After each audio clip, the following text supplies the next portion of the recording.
Alright, so last time we looked at the theory for a lot of the benzene reactions, but this time we're going to look closer at actually knowing some of the common reactions that you're going to see on a lot of your exams and looking at some of the mechanisms. So the goal for today is to predict the product of common benzene reactions.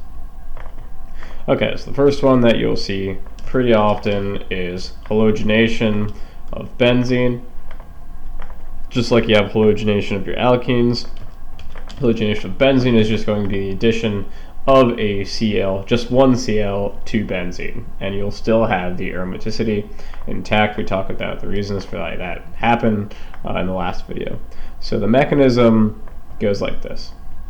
You start with your AlCl3, and what you're going to do is as the ClCl molecule comes close to the AlCl3, remember that aluminum transition metal, so it's basically like a big positive charge.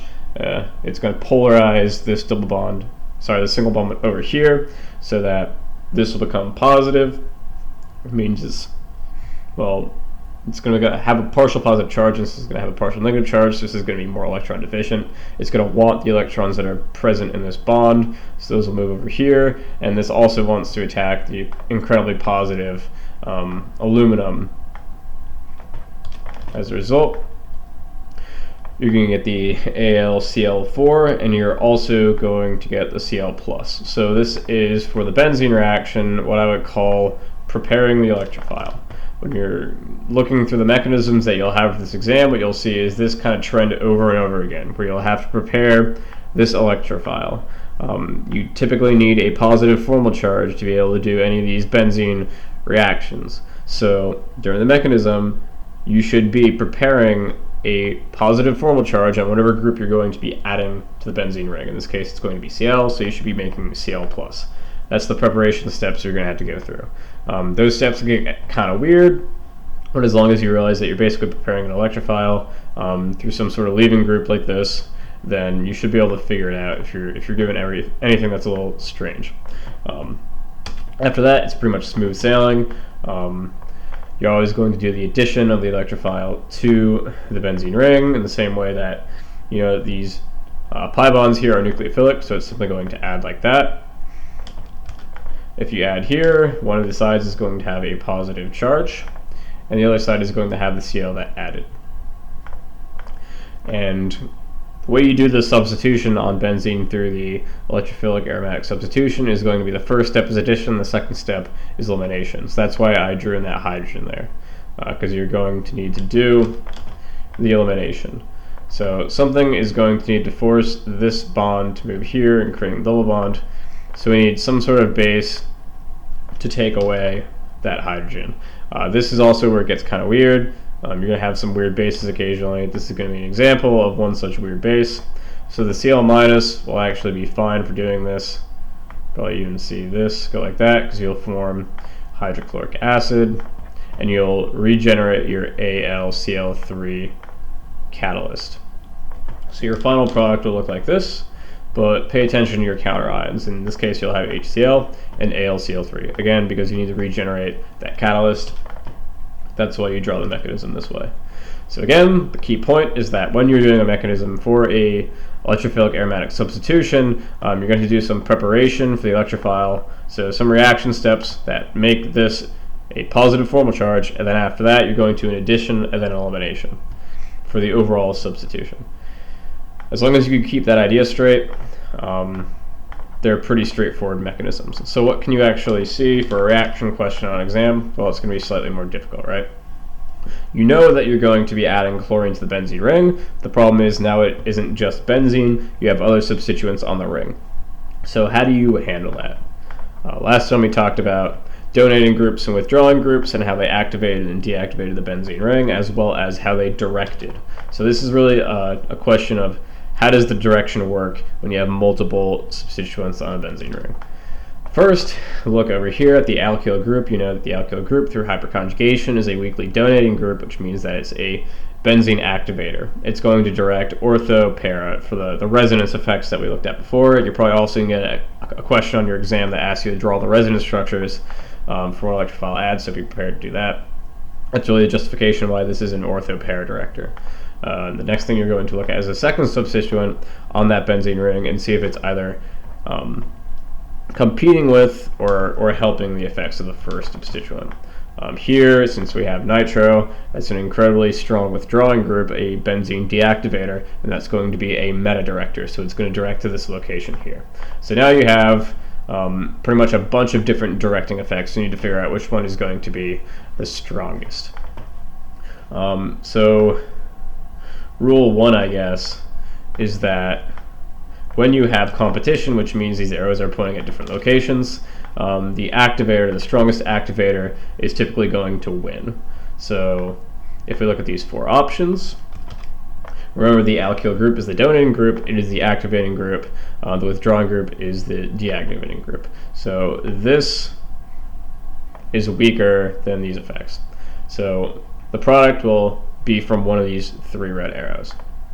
Now it gets a little more mysterious.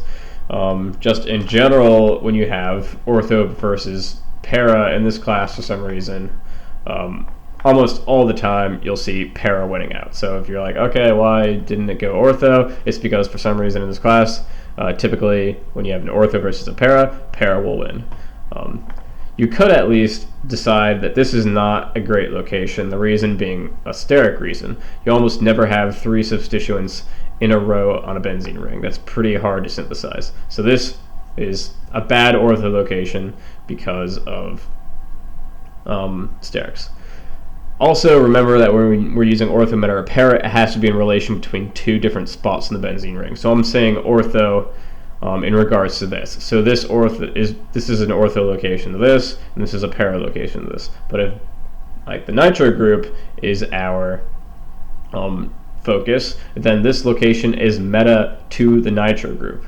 It has no real relation to this group at all. It just happens to be, in this case, meta to this group as well, but really when we're saying meta, we're saying it's meta to the nitro group. Okay, so here, again, we have ortho versus para, but I'm telling you that most of the time in this class, para is going to win over. So when we do the halogenation reaction on this benzene ring, what we expect is that this will be the location that wins out. So your final reaction is going to look like that. Okay. So now let's introduce another common reaction that you're going to see on benzene. It's how that nitro group got on there, and it's called nitration. So in general, the reagents you're going to use is nitric acid and sulfuric acid. So let's take a small look at the mechanism. So again, I told you that the initial step is always going to be the preparation of the electrophile. Since you're adding a nitro group, the preparation is going to be for, sorry, this should be a 2. That's important, I believe. Alright, it's kind of ugly, but whatever. So in general, maybe it isn't a 2. I'll keep it in there for now, just in case. So during the preparation, oh, it isn't a 2. During the preparation step, you always need to prepare this as a strong electrophile. So you basically need an NO2 molecule with a formal charge. The way we're going to do that is we're going to react the nitric acid with the sulfuric acid catalyst. In that case, I guess the OH on the nitric acid is going to be taking this over here. You should probably look at the pKa's for this if you're not entirely convinced it's going to happen, because you're basically reacting 2 strong acids together, but you still have an acid-base reaction. Yes, it's kind of strange. And then you create this as well as this.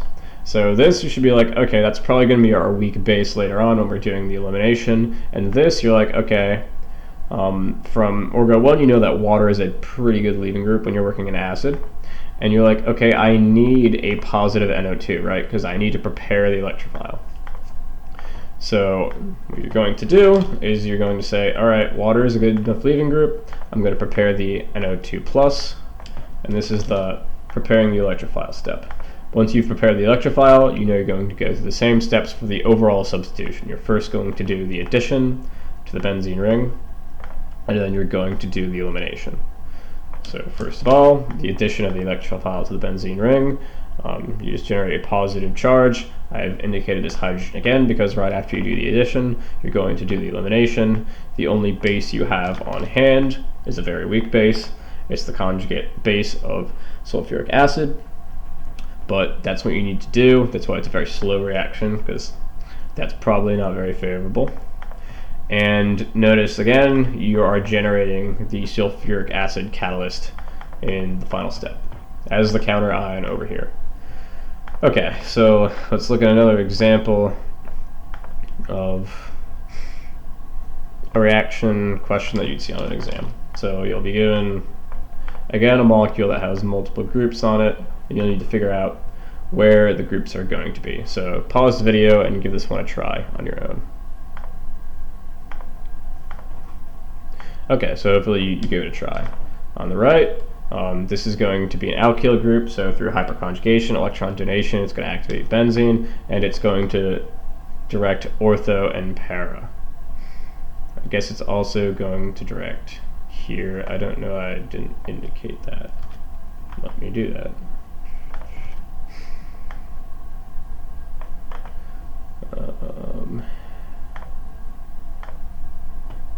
And flip horizontal, I guess. Alright, cool. And then the other alkyl group is going to do the exact same thing. So it's going to direct like this. And again, I should have that there, and I should also have that there, but it's symmetric, so you realize that it's not going to matter. Okay, so in deciding the location here, all you basically need to do is decide between these two and this, because it's going to be symmetric if it adds here or here.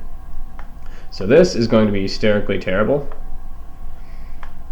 because it would result in 3 substituents in a row, which isn't great. So what you're going to get instead is the addition at either of these two locations. Again, it doesn't matter because you'll get the exact same product. So again, you almost never get 3 substituents in a row on a benzene ring. Okay, so 2 sort of extra reactions that you should know. When you have a nitro group on a benzene ring, you could use zinc, mercury amalgam, and HCl, and in the second step a base to basically transform it into an NH2. We're not going to look at the mechanism for that because I don't believe you're required to know it. And the other thing to know is the reverse reaction, where you have this NH2 and you use this strong oxidizer to make it a nitro group. So put these in your notes. We're going to use them a bunch later. Okay, so let's look at another common benzene reaction. This one is called sulfonation, and this one is pretty special. So in sulfonation, again, you have your benzene ring, but this time you're going to be adding an SO3H group to your molecule. I'm going to sort of get lazy on the mechanism here and give you what UC Calgary has on it. And you'll identify the same common steps. So you have this H2SO4 hanging out here. What you need to do is you need to be able to add SO3+ as some sort of electrophile. So this entire step that's happening here is the preparation of the electrophile. You're having H2SO4 do a self-acid-base reaction that gives you this and this. You should notice that this is probably going to be your conjugate base later on in the elimination, and you should notice this has H2O as a leaving group. So of course H2O is going to leave, and you're going to generate SO3H+, which is your prepared electrophile. Then you're going to do the addition on that, and then you're going to do the elimination on that. So again, same exact steps over and over again. Preparation of a strong electrophile with a partial positive charge, addition, and then elimination. Actually, in this step, it looks like they used water, but you could also use this as well. Doesn't really matter as long as you show the elimination. The very special part about the sulfonation reaction is that it's pretty much the only benzene reaction that we know right now that is reversible. So if you have the SO3H, if you use water, acid, and heat, you could actually do the reverse reaction. UC Davis is what I'm going to use to supply the explanation for how that happens. It pretty much happens right over here. So This is just showing the forward reaction. This is a bunch of resonance. We could pretty much ignore that and pretend it's not there. So really just worry about this addition happening right over here, which will get you this. And then this over here is what's special about sulfonation. You have an OH, or you have a protic hydrogen on the molecule that you've added. And because of that, you could pretty much have this double bond act as your nucleophile. And snatch that, and then you do the reverse reaction back this way. Reason why you can't do that with the NH2 is because it's too closely bound to the N. So this group's too small to be able to do it. Where the sulfonation, since this is much bigger, you got another atom connected here. It's basically able to get close enough to the double bond that this is a viable option. So remember, sulfonation is reversible, and we're going to be able to exploit that characteristic later on. Okay, so now that we have a few more reactions under our belt, try this one out. So pause the video and give it a try. Okay, so first thing to do is say we have this alkyl group on there, and that is going to direct ortho and para, because again, hyperconjugation, it's weakly donating. Since we're doing sulfonation, we're like, okay, if it's between ortho and para, we pretty much accept the fact that the para is going to win, and say that the SO3H is going to add to the para location in regards to this alkyl substituent. Then we need to think about what kind of group this is going to be on the benzene ring, and then you'll notice that it's sort of close to a carbonyl. It's got that S double bonded to an O, so it's pretty electron withdrawing. So it's going to direct meta to itself. So at these two locations here. At this point, you're like, all right, that's not too bad because these are equivalent. They're symmetric. So when you do the halogenation in this step here, it doesn't matter which of those two locations you add, you're going to get the exact same molecule. The tricky part is the second step, the water in acid and heat, because remember, this is reversible.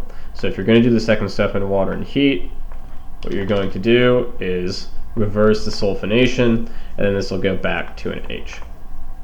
So this trick you'll see a lot of the time on exams, a lot of time in synthesis. It's the ortho addition through reverse sulfonation, right? So we were able to add two groups. We were able to make a second group ortho to another on the benzene ring by basically plugging up the para position. Once we plug up the para position, then we could open up these ortho positions to attack. So really you're just using the sulfonation to plug up the para position, and then you're reversing it later on. So you can get two groups that added to the benzene ring ortho to each other. Or, I guess in simpler terms, they're adjacent to each other. Alright, another common reaction you'll see is the Friedel-Crafts Alkylation. And in this, we're able to add an alkyl substituent to the ring. So that's how they've been getting all these alkyl substituents on the ring. It's pretty much the exact same thing we did with the bromination. What I'm going to show you is the tricky part. So it's possible to get a rearrangement with the Friedel-Crafts alkylation, which is why you need to be very careful about the R or alkyl group that you're going to be adding to the molecule. Consider the situation where we're going to add a, I guess a propyl group, so a 3-carbon chain with the Friedel-Crafts alkylation. So again, the first thing you're always going to do is the preparation of the electrophile. That iron is just a huge positive charge, so you're going to attack it like that. And now this is always sort of weird. So this is what you're going to have to look at closely before your exam, because this will happen pretty often. The way you could rationalize it is this is a pretty good leaving group, the BR-FeBr3. You could even draw it with the arrow going onto this Br, but then you might be like, it has a negative charge, why am I putting more electrons on it? Well, the resonance structure you should really be looking at is this is a double bond, so that this can be an electron acceptor.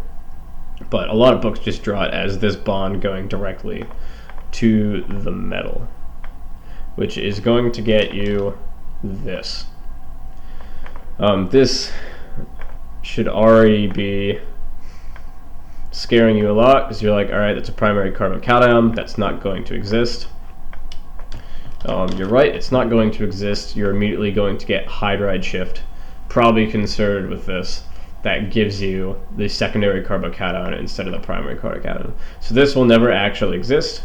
You'll probably go through a slightly more complicated concerted mechanism that'll get you this carbocation.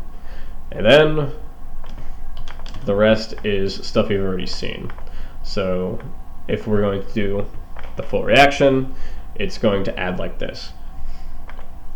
If you're like, what are the rest of the steps? Well, you should realize it by now. You prepared the electrophile with the positive formal charge. So you're simply going to add it, and then you're going to use this species in some form and probably make HBr and FeBr3 as your counter ions over here. So I'll leave that as an exercise for you to figure out. It's probably going to be a mechanism question on your exam. So the other Friedel-Crafts reaction you could do is the acylation. So in the acylation, you're basically doing the same thing, except you're creating an acyl group. Here, you're doing the same thing. This is going to attack that because the aluminum is very positive, and you're going to generate this.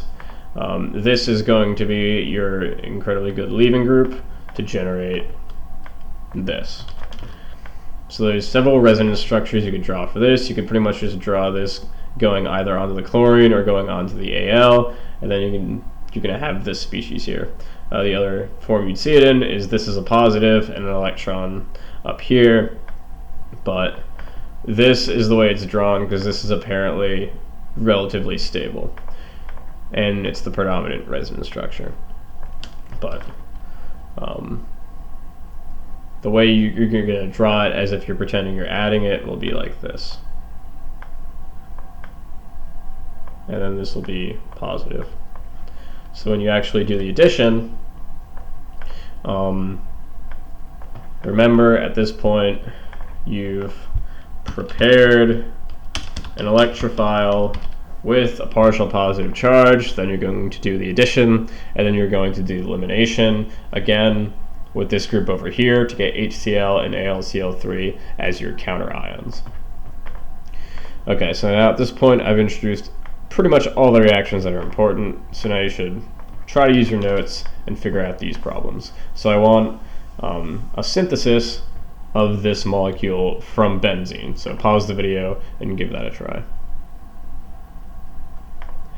Okay, so the first thing is that you don't really know how to get an NH2 on there other than the reduction of a nitro group.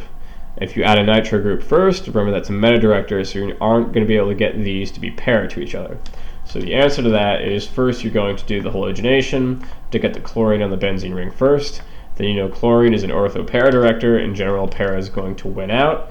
So when you do the nitration, it'll add para to the chlorine. And then after that, you can simply do the reduction. So the hardest part about these benzene syntheses or reactions is that order of the additions they matter a lot. So you need to think about that before you do anything else. Alright, so here's another practice problem. So I want you to tell me what happens at this step and what happens at this step. Alright, pause the video and give it a shot. Okay, so the first thing that'll happen is your straight up nitration, and then the problem is, remember, NO2 is the strongest deactivating group on a benzene ring. What that means is that any additions that happen afterwards are going to be so incredibly slow that it's pretty much like there's no reaction at all. So this reaction won't go to completion, again, because nitro group is an incredibly strong deactivator of the benzene ring. Okay, and then let's try a different order then. So pause the video and give this one a shot.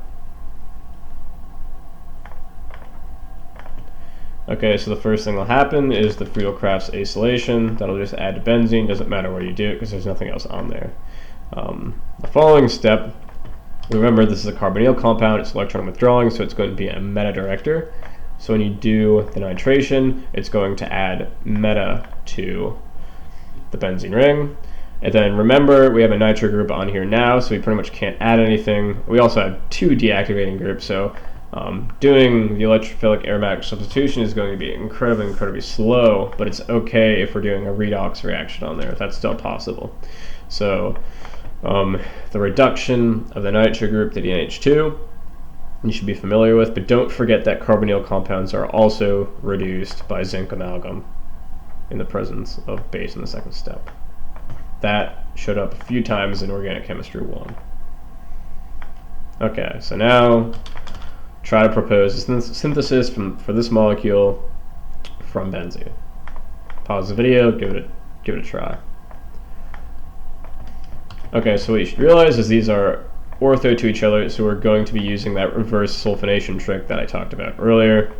The first thing you can do is do the Friedel-Crafts Alkylation. Remember, the reason why you need to do the acylation rather than the alkylation is that it's impossible to add this length of a carbon chain with the alkylation without getting a rearrangement. So because the acylation does not rearrange, we're using the acylation to add this many carbons to the benzene ring. If you use the alkylation, you get a rearrangement and you get the wrong product. The second thing to remember is that this carbonyl is going to withdrawing group. To do the reverse sulfonation trick, we first need to add para to plug up this location, and then we'll be able to add substituents ortho. So we can't use a withdrawing group, but we need to convert this to a donating group. The way we do that is using that zinc amalgam from the previous example to make this an alkyl group. This is a weak donating group. After that, we could do the reverse sulfonation trick, where we first do the sulfonation to plug up the para location, and then once we've plugged up the para location, we could add this ortho to this. Remember, when you have competing groups on here, this is a withdrawing group, this is a donating group, so this is deactivating, this is activating. This will win out, so this will be a stroll. Actually, you don't even have competition here. This will direct meta to these two locations, and this will direct ortho to these two locations. So they actually work together, which is even better for you. And then once you've added the nitro group on, you could simply pull off the SO3H group, because again, it's reversible. And that's actually all the examples I have. So make sure you know all these reactions. Make sure you know the mechanism for Friedel-Crafts acylation. Make sure you know the mechanism for Friedel-Crafts alkylation. Make sure you know the mechanism for sulfonation, nitration, as well as halogenation. Those are the 5 mechanisms you really need to know, and then know how to do synthesis with these reactions.